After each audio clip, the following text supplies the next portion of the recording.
inawaka. Ambasade ya France ile inawaka moto ambasade. Ambasade ile. Ambasade inawaka.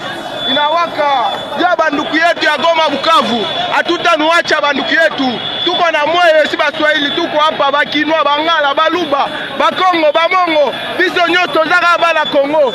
Ambasade ya ngoyo. Ambassade ya France yango wana to tumbi to boy ba français na Congo.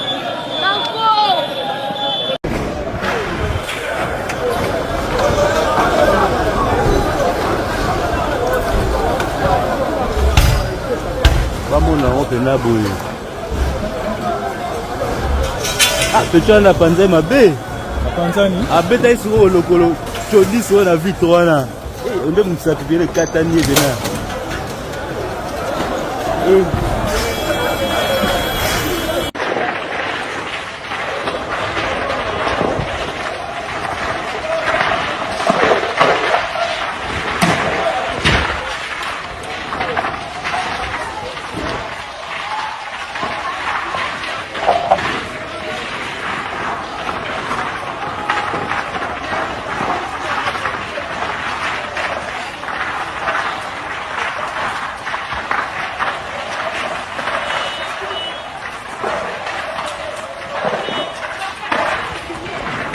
Les jeunes sont en train de monter là-bas.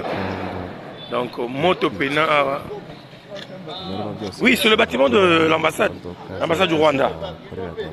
Et le propriétaire du bâtiment, c'est Robert Roy. C'est lui le propriétaire du bâtiment. Donc, les jeunes ont mis feu là-bas. Ils ont brûlé.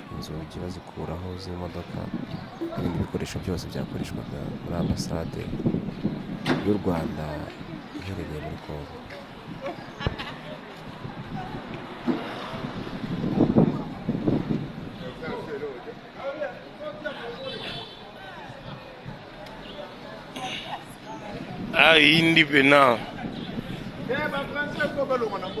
Oui.